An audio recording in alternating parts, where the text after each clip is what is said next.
After World War II ended in 1945, the SED, the state party of the GDR, established a dictatorship in East Germany with the support of the Soviet occupying power. A large part of the East German population did not agree with the new political and economic system. In the late 1940s, a mass exodus to the West took place.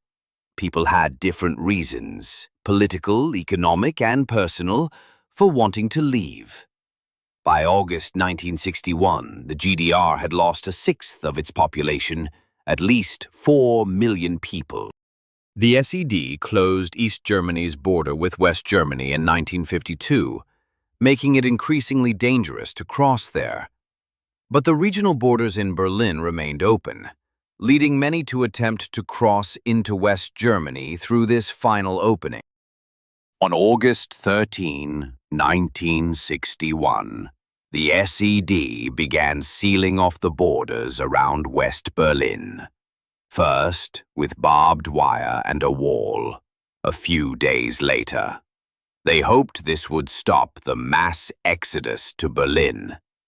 They also wanted to stabilize their power and document their sovereignty to the outside world.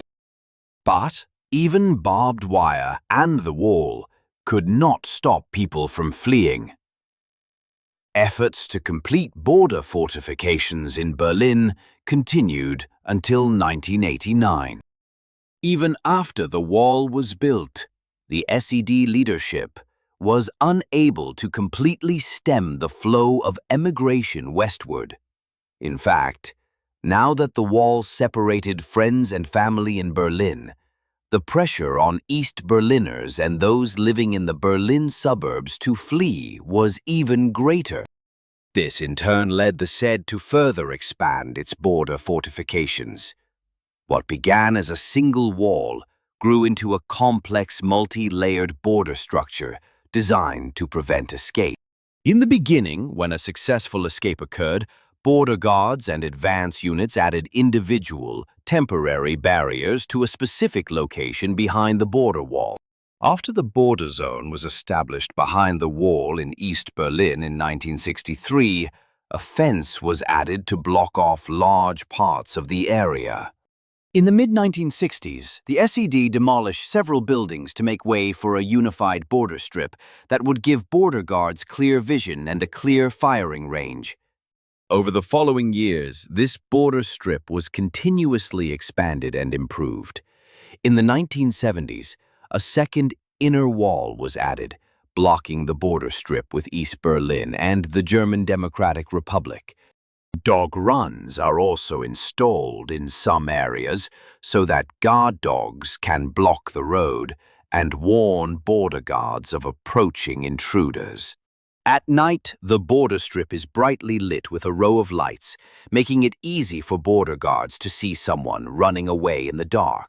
Guards on the towers watch over the border strip and the border territory beyond. They keep a constant eye out for anyone attempting to escape, ready to intercept their escape in the first place. Border guards were also required to keep an eye on West Berlin territory on the other side of the wall. The wall and border fortifications alone were not enough to prevent escape. The wall also had to be guarded by armed soldiers who were ordered to use their weapons if they could not prevent escape. In the West, this is known as the order to fire. The use of weapons on the western border of the German Democratic Republic was regulated by internal directives and orders. An official law, the GDR border law, was not passed until 1982. But despite the changing situation starting in 1952, a verbal order was issued requiring border police and border guards to shoot at fleeing people if they could not stop the escape. Many people lost their lives at the GDR border to gunfire. Of the 140 people who died at the Berlin Wall between 1961 and 1989, 91 victims, mostly people trying to escape, were shot by GDR border guards. The order to shoot was not lifted until April 1989. It was completely obsolete when the border opened in November. At the Conference on Security and Cooperation in Europe, CSCE conference in Helsinki in 1975, the SED agreed in principle, although reluctantly acknowledged, the right of people to freedom of movement and to enjoy freedom of movement. Subsequently, more and more GDR citizens applied for permanent immigration to West Germany. An opposition movement also developed in the 1980s, expressing harsh criticism of political and social conditions in the GDR. After Mikhail Gorbachev became General Secretary of the Communist Party of the Soviet Union in 1985, the political situation in the Eastern Bloc began to gradually change. Gorbachev introduced internal political reforms to address serious economic and social problems. In 1988, he abandoned the Brezhnev Doctrine, a central political principle of Soviet foreign policy that called for limited sovereignty of Warsaw Pact states. This change allowed Eastern Bloc countries to set their own national policies. Hungary's shift to the west led to the country publicly dismantling its border fence on May 2, 1989. The first hole was created in the Iron Curtain.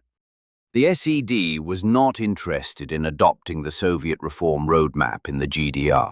But the country's growing protest movement and a wave of emigration to the West in the late 1980s brought an end to the dictatorship in 1989. The SED was forced to make concessions, such as opening up travel to its citizens. When the new travel law was mistakenly announced on November 9, 1989, crowds rushed to the border, which was opened under attack by many. The fall of the wall led to the final collapse of the GDR.